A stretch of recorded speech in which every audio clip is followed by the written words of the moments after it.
오늘 말씀은 고린도전서 13장 1절부터 7절 말씀이 되겠습니다. 고린도전서 13장 1절 말씀 제가 먼저 봉독해 드리겠습니다.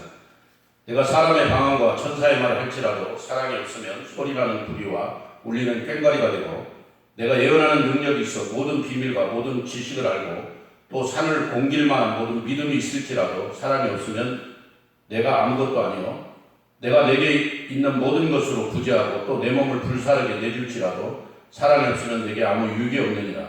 사랑은 오래 참고 사랑은 온유하며 시기하지 아니하며 사랑은 자랑하지 아니하며 교만하지 아니하며 무례히 행하지 아니하며 자기의 유익을 구하지 아니하며 성내지 아니하며 악한 것을 생각하지 아니하며 불의를 기뻐하지 아니하며 진리와 함께 기뻐하고 모든 것을 참으며 모든 것을 믿으며 모든 것을 바라며 모든 것을 견디느니라. 아멘. 사랑하는 예수 동행교회 성도 여러분, 한 주간도 믿음 안에서 말씀 안에서 승리하신 줄로 믿습니다. 아빠 가시고기 이야기를 혹시 알고 계시나요? 그 아빠 가시고기의 사랑 말입니다. 자식을 향한 사랑 이야기입니다.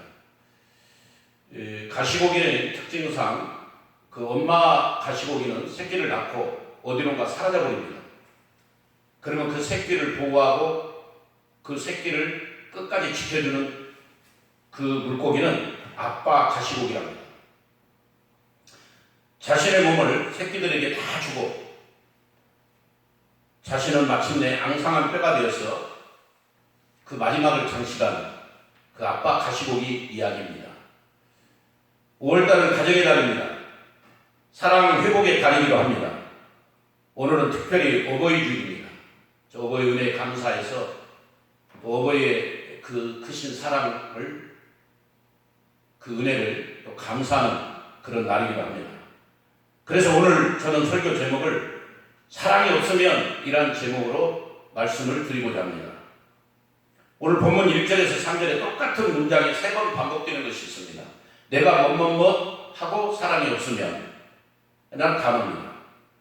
그리고 또 아무것도 아니요, 아무것도 아니요, 이것이 3번이나 연결되어 반복적으로 나오고 있습니다.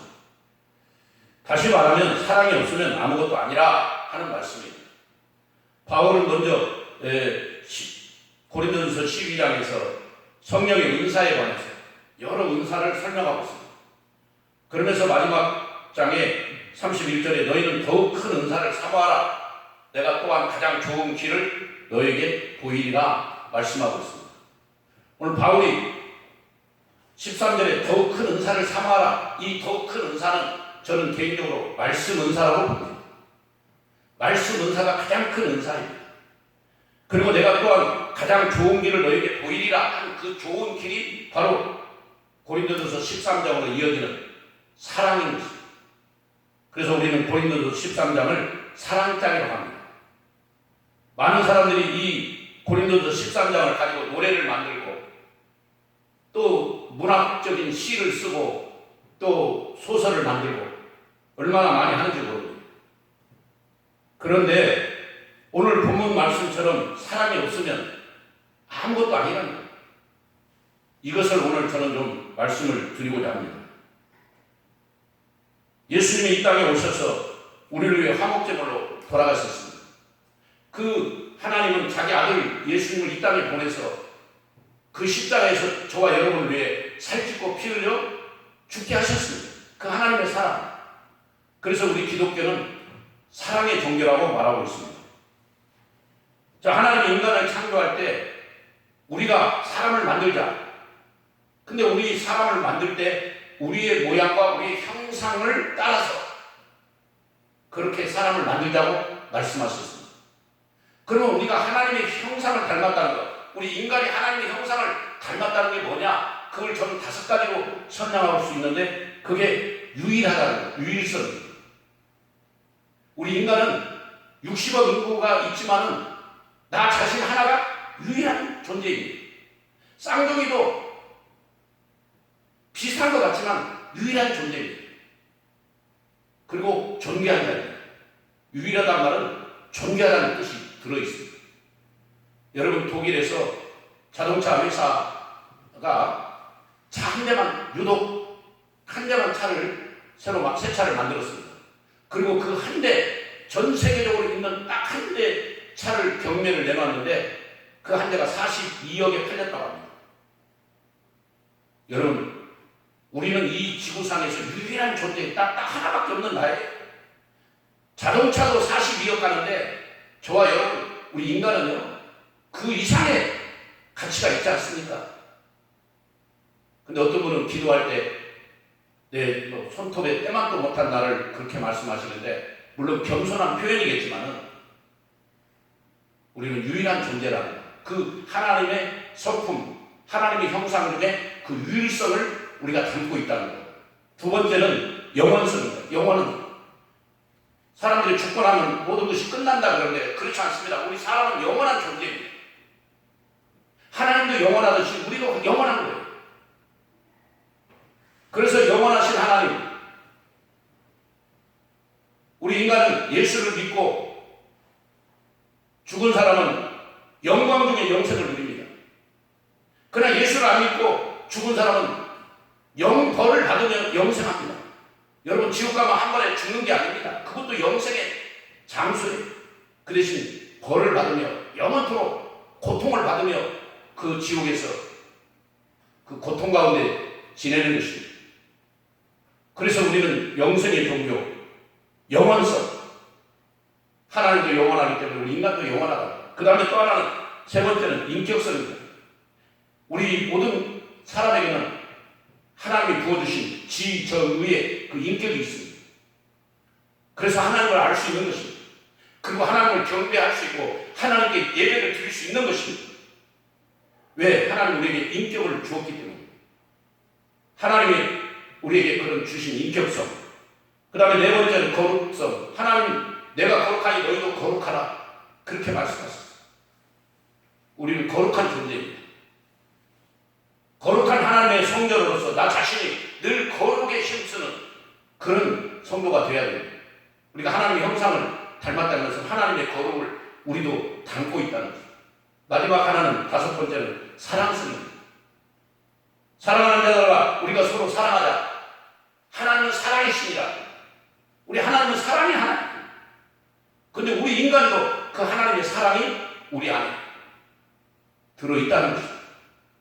우리 인간이 하나님의 형상을 닮았다. 그 말은 하나님의 사랑을 우리도 같이 공유하고 있다는 것입니다. 사랑의 존재라는 것입니다. 여러분, 하나님께서 우리에게 큰 계명을 주셨다고 했어요. 물론 10계명을 주시고, 마태복음 22장 34절 40절 보면 그 계명 중에 가장 큰 계명이 뭐냐 할 때, 위로 하나님을 사랑하고 내 이웃을 내 몸과 같이 사랑하라는 말씀입니다. 자, 우리가 하나님을 사랑한다는 게 뭐냐? 그것은 하나님께 예배한다는 것입니다. 하나님을 사랑하는 최고의 절정은 예배인 것입니다. 할렐루야. 예배. 여러분, 마음을 다하고 목숨을 다하고 뜻을 다하여 중심을 다하여 힘을 다하여 예배하라고 했어요. 예배하는 것. 예수께서 이르시되 마음을 다하고 목숨을 다하고 뜻을 다하여 주 너의 하나님을 사랑하라. 그리고 내 이웃을 내 몸과 같이, 내 자신과 같이 사랑하라고 말씀합니다. 바로 우리가 사랑성을 가지고 있기 때문에, 하나님의 사랑성을 가지고 있기 때문에 사랑하라고, 하나님을 사랑하고 내 이웃을 사랑하고. 어떻게 여러분 사랑하고 계십니까? 그 하나님이 우리에게 주신 그 형상, 사랑성을 지금 잘, 그 사랑성의 기능이 제일 활용되고 있습니까? 하나님의 사랑의 최고의 절정은 예배인 것입니다. 여러분, 그렇습니다. 우리가 예배를 드리는데 어떤 분들은 그 한 시간이 지루하다고 느끼는 분이 있습니다. 그것은 저는 하나님의 사랑에 대해서 약간 결핍한 자입니다. 하나님에 대한 사랑과 감사가 있으면 절대로 예배가 지루할 수가 없습니다. 사랑하는 사람과 함께 있으면 얼마나 그 시간이 빨리 가는지 아십니까? 야곱의 경우를 보세요. 야곱은 나를 사랑했기 때문에 7년이 하루같이 지나갔다고 했어요. 우리가 하나님을 사랑한다면 그 예배드리는 한 시간이 얼마나 감사하고 감격적이고 은혜롭게 진행되어야 됩니다. 그런데 그 시간이 졸리고 그 시간이 지루하다면 그것은 하나님에 대한 사랑이 없기 때문입니다. 하나님의 사랑이 없기 때문에 예배 시간이 지루하고 말씀이 들리지 않는 것입니다. 하나님을 사랑하면 예배 시간은 최고의 즐거운 시간이 될 것입니다. 할렐루야. 말씀을 사랑하면, 하나님을 사랑하면 그 시간이 막 금방 은혜롭게 지나가는 것입니다. 그렇습니다. 에베소 교회가 하나님 앞에 책망을 받았는데 너희 처음 사랑을 잃었다고 했습니다. 에베소 교회가 처음에는 그렇게 감격적이고 하나님께 예배를 잘 드렸는데 어느 순간에 이 에베소 교회가 처음 사랑을 잃어버리고 그 하나님께 예배하는 감격적인 예배가 없어지고 형식적인 예배와 마지못해 앉아있는 예배를 드렸다. 그것이 문제였어요. 그래서 하나님은 그 에베소 교회에게 처음 사랑을 회복하라 말씀했습니다. 그리고 우리 주님은 처음 사랑이 어디서 떨어졌는지 생각하고 회개하라고, 너희가 회개하지 않으면 촛대를 옮겨버리겠다라고까지 엄하게 말씀하셨습니다. 사랑을 회복하라.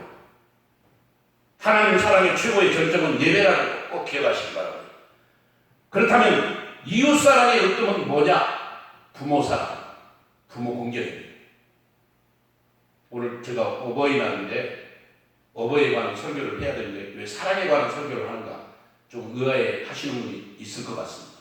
그러나 저는 오늘 부모님 공경, 부모님 사랑 이걸 말씀하면서 더 중요한 것은 정말 하나님을 사랑하고 있는가? 내가 하나님의 말씀을 사랑하고 있는가? 하나님의 교회를 사랑하고 있는가? 우리가 먼저 점검해봐야 필요가 있어서 이렇게 설교 제목을 잡았던 것입니다. 10계명의 가장 첫 번째 1계명, 2계명, 3계명, 4계명은 하나님에 관한 계명입니다. 그러나 5계명부터는 사람과의 관계입니다. 그 첫 번째 인간과의 관계, 사람과의 관계 그 첫 번째가 5계명인데 내 부모를 공경하라는 것입니다. 여러분 에베소 6장 1절에서 3절에도 자녀들아 주 안에서 너희 부모에게 순종하라. 이것이 옳으니라. 내 아버지와 네 어머니를 공경하라. 이것은 약속 있는 첫 계명이니 이로써 내가 잘되고 땅에서 장수하리라 그랬습니다. 여러분 땅에서 잘되기를 원하십니까? 장수하기 원하십니까? 부모님을 공경하십시오. 부모 공경. 그 이 부모를 공경하라 이 말은 카베드란 말입니다. 카베드란 말은 히브리 말로 카베드란 말은 무겁게 여겨라, 존경하라 뭐 그런 뜻이 들어있습니다. 여러분 우리 부모를 존경하고 부모의 말씀을 무겁게 여기고 그 말에 순종해야 됩니다. 그게 부모 공경입니다. 근데 이 카베드라는 단어가 간이라는 단어와 똑같습니다. 간이라는 단어도 카베드. 왜 공경이라는 단어와 간이라는 단어가 같은 단어일까? 저는 생각해봤습니다. 간은 생명입니다. 사람이 깜짝 놀라면 아이고 나 간 떨어질 뻔했네 그러잖아요. 또 깜짝 놀라면 뭐예요? 간이 콩알만해져요. 어떤 사람이 큰 사고를 치면 아유 저 사람 간땡이 부었네 이런 표현 하잖아요. 간은 생명이에요. 우리 부모는 생명이에요. 여러분 살면서 간을 떼놓고 사는 사람 있습니까? 아무도 없습니다. 그와 같이 부모가 아무리 나이가 많고 병들고 또 여러 가지 복잡한 일을 당해서 우리를 힘들게 할지라도 우리는 부모를 떼놓을 수가 없습니다. 부모를 버릴 수가 없어요. 근데 우리나라는 고려 말기에 고려장애가 있어가지고 그 산속에다가 나이 많은 부모님을 버리고 그런 역사가 있지 않습니까? 그래서 어느 학자는 우리나라가 왜 이렇게 외침이 많았는가? 왜 많은 전쟁을 겪으며 수많은 사람들이 그렇게 자자손손 고통을 많이 받았는가?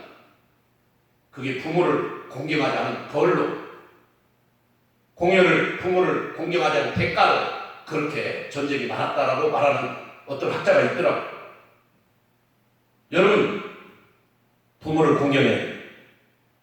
저는 그 TV 프로그램 중에 연예인들의 부모님들이 나와서 어머니들이 나와서 이렇게 대담한 서로 이렇게 이야기하는 그런 프로가 있지 않습니까? 근데 그게 서장훈이 엄마인가 유재석 엄마인가 잘 모르겠지만 연세 많은 어머니에게 어떤 패널이 이렇게 질문을 하더라고. 어머니 이렇게 이 프로그램에 와서 이렇게 TV에 나와서 하는데 힘들지 않으세요? 그때 그 어머니가 많이 힘들죠. 많이 힘든데요. 저는 자식을 위해서는 구정물이라도 마실 수 있어요. 이야. 자식을 위해서는 자기는 구정물이라도 마시라고 마시겠다는 거예요. 여러분, 비단 그 연예인의 어머니 그분만 그러겠어요? 우리를 낳아주시고 길러주신 우리 모든 어머니, 모든 분들이 다 그런 마음일 거예요. 그런데 자식들은 그 부모의 마음을 모르고 부모의 말을 그냥 무시해버리고 조금만 무슨 말하면 잔소리 한다고 그렇게 부모에게 대들고 그렇습니다.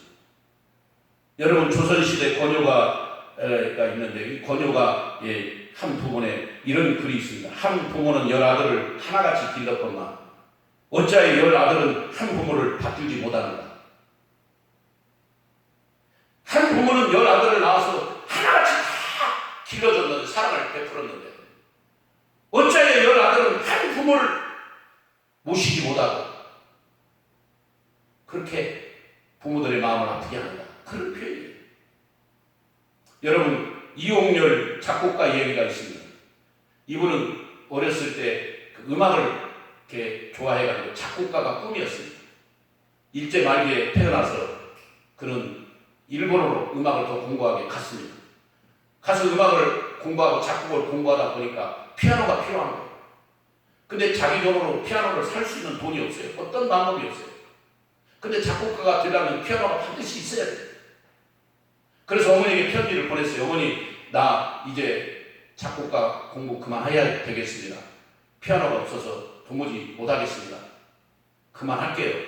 그랬더니 엄마가 걱정하지 마라. 내가 그 피아노 값을 보내주겠다. 그래가지고 어머니가 동네에 다니면서 이 사람 저 사람의 돈을 다 빌려가지고 그 피아노 값을 보내줍니다. 그리고 어머니는 그날부터 3년간 낮에는 싹바느질 하고 밤에는 산에 올라가서 솔방울이고 모든 그 나무 그런 것들을 긁어 모아가지고 장터에다 팔고 하루에 1시간 2시간 자고 3년 동안 자식 피아노 값 대신 그렇게 노동을 해서 그걸 갚았다.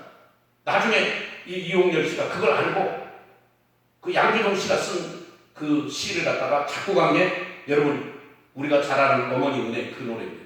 나실 때 괴로움 다 잊으시고 기를 때 밤낮으로 애쓰는 마음 진자리 마른 자리 갈아내시며 손발이 가닳도록 고생하시며 다 아시잖아요. 하늘 아래 금없이 높다 하리요 어머님의 희생은 가히 없어라. 여러분, 부모 공경 10계명 중에 5계명 인간과의 관계에서 가장 첫 번째 그게 바로 부모 공경이에요. 여기 부모를 공경하라 그 말은 부모님과 관계를 먼저 회복하라 그 말이에요.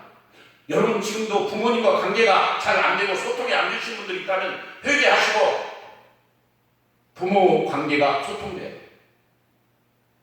여러분 하나님과 관계가 소통될 때 바른 신앙으로 자랄 수 있듯이 부모와의 관계가 소통이 될 때 효자로서 살아갈 수 있는 것입니다. 두 번째는 부모 공경이라 그 말은 부모를 경외하라 그 말입니다. 여러분 우리가 눈에 보이는 부모님도 경외하지 못하고 눈에 보이는 부모님도 공경하지 못하면서 눈에 보이지 않는 하나님을 경외할 수 있겠습니까? 눈에 보이지 않는 하나님을 공경할 수 있겠느냐 이거예요. 부모를 경외하라. 그리고 부모 공경의 세 번째는 주 안에서 순종하는 것입니다. 부모 말이라고 무조건 순종하는 게 아닙니다. 주일날 교회 가지 마라. 부모가 말했다고 순종하는 그거 아닙니다. 너 슈퍼마켓에서 라면 한 박스 훔쳐와라. 그거 순종하는 게 아닙니다. 주 안에서 순종하는 것입니다. 주 안에서 순종한다는 말에는 하나님 말씀 안에서 순종하는 것입니다. 할렐루야. 그런데 오늘 주님은 그 말씀을 주셨는데 에베소 6장 1절에 자녀들아 주 안에서 너희 부모에게 순종하라 이것이 옳으니라. 내 아버지와 어머니를 공경하라 이것이 약속 있는 첫 계명이다. 다시 말해서 부모 공경과 부모님께 순종하는 것은 하나님의 명령이라는 것입니다. 한번 따라서 합시다. 하나님의 명령. 부모 공경, 부모 순종은 하나님의 명령이에요. 꼭 기억하세요.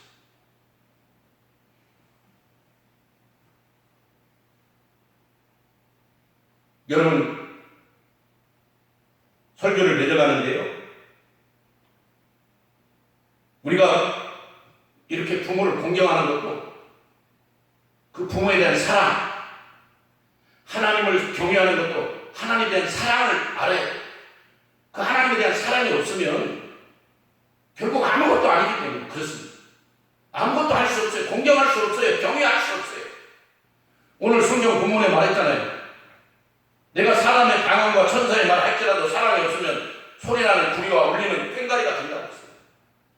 내가 예언하는 능력이 있고 모든 것을 구제하고 네 몸을 불살아주는 그런 능력이 있더라도 사랑이 없으면 아무것도 아니라는 것입니다. 사랑이 없으면 안 되는 것입니다. 여러분 부모님들은 아기들을 얻고 하루 종일 일해도 힘들다고 안 해요. 어떤 분이 그걸 체크를 한번 해봤대요. 실험. 아이를 이렇게 얻고 하루 종일 일하신 분에게 그 다음 날은 그 아이 무게만큼 돌멩이를 갖고 얻고 일하라니까 2시간 일하다가 그만 돌멩이를 벗어 던지더라고요. 얼마나 중요한지 모릅니다. 부모는 아이를 키울 때 아무리 힘들어도 피곤하다고 하지 않습니다. 그러나 다른 사람은 그 아이를 볼 때 힘들어합니다. 힘들어하는 것은 사랑이 부모만큼 없기 때문입니다. 작은 일에도 짜증내고 힘들게 살아가는 것은 그 이유는 사랑이 없기 때문에.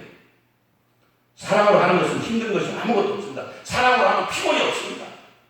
사랑을 하면 즐겁고 감사하고 그렇습니다. 여러분 정말 부모를 사랑하면, 부모를 공경하면 그렇게 기쁘고 즐겁게 부모를 공경할 수밖에 없는 것입니다. 감사한 것입니다. 어차피 부모를 공경한다면 여러분 그렇게 기쁘고 즐겁게 해야지 억지로 그렇게 하면 안 되는 것입니다. 그래서 저는 오늘 어버이 주일을 맞이해서 여러분이 사랑으로 나가시는데 먼저 첫 번째 사랑의 편지를 한번 보냈으면 좋겠습니다. 사랑의 편지. 저도 저희 어머니한테 편지를 보낸 게 아마 군에 있어서 그때 보낸 편지. 물론 연말에 크리스마스 카드는 보냈는데 이렇게 편지를 써서 보낸 것은 군에서 보낸 편지 그때 기억나는 것 같아요. 편지를 잘 써서 이렇게 어머니에게 보낸다는 게 쉽지 않잖아요. 근데 이번에 저희 장인어른이 구순이었습니다. 그래서 저희 사모의 오빠가 큰아들이 우리 제일 그 집에 큰아들이 이번에 그 구순 잔치에 잔치도 우리 가족 식구들 몇 명만 모여서 했지만 그 90세 생신에 큰아들이 편지를 읽어주는데 너무너무 감동이었어요. 그 한 장 A4 용지 한 장 써갖고 오셨는데 그걸 쓰는데 3일 걸렸어요. 3일. 그 큰아들도 고등학교 때 보내고 이번 아버지한테 보내는 편지가 고등학교 때 보내고 지금 이번에 쓰는 편지가 그렇게 돼 있다는 거예요. 근데 그 3일 동안 아버지한테 그 쓰고 싶은 말들을 잘 준비해서 했는데 정말 감동적이었어요. 우리 형제들이 다 울었습니다. 편지를 한번 보내보세요. 사랑의 편지. 날 낳아주셔서 감사합니다. 지금까지 길러주셔서 감사합니다. 편지. 나는 나는 편지는 보낼 수 없다. 그러면 전화라도 한번 해보세요. 오늘 오후라도 어머니 사랑해요. 아버지 사랑해요. 전화라도 한번 해보세요. 매일 저는 전화하는데요. 그러지만 오늘 특별하게 오늘 우리 목사님이 어버이 주일 설교 때 꼭 전화하라고 해서 나 숙제하기 때문에 전화하는 거예요. 그렇게라도 하면서 어머니 사랑해요 하고 꼭 전화 한번 해보세요. 아멘 좀 하세요. 전화라도 해서 그 사랑을 표현하세요. 사랑이 없으면 아무것도 아니에요. 사랑이 없으면 아무것도 아닙니다. 우리 다 같이 두 손을 가슴에 대고 기도하겠습니다. 살아계신 하나님, 사랑의 주님, 오늘 어버이 주일을 맞이해서 정말 부모를 공경하는 것, 부모를 사랑하는 것이 우리 힘으로 되는 게 아니라 하나님의 사랑, 하나님의 은혜를 깨닫고 주님이 주신 그 은혜로, 그 사랑으로 부모를 공경하고 부모를 사랑할 수밖에 없다는 것을 이 시간 고백합니다. 한 부모는 열 아들을 하나같이 길렀건만 어찌하여 열 아들은 한 부모를 모시지 못할까? 오늘 저에게 주시는 말씀 같습니다. 오늘 우리 성도들에게 주신 말씀과 같습니다. 하나님 회개합니다. 부모를 공경하라, 부모를 간처럼 여기라 주님은 말씀하셨는데 우리는 그렇게 하지 못했던 것. 이 시간 회개하고 오늘 어버이 주일을 맞이해 우리 모든 성도들이 사랑을 회복하는 그런 은혜의 시간 되게 하여 주시옵소서. 모든 것 감사하며 우리를 죄에서 구원하신 우리 구주 예수 그리스도 이름으로 간절히 뜨겁게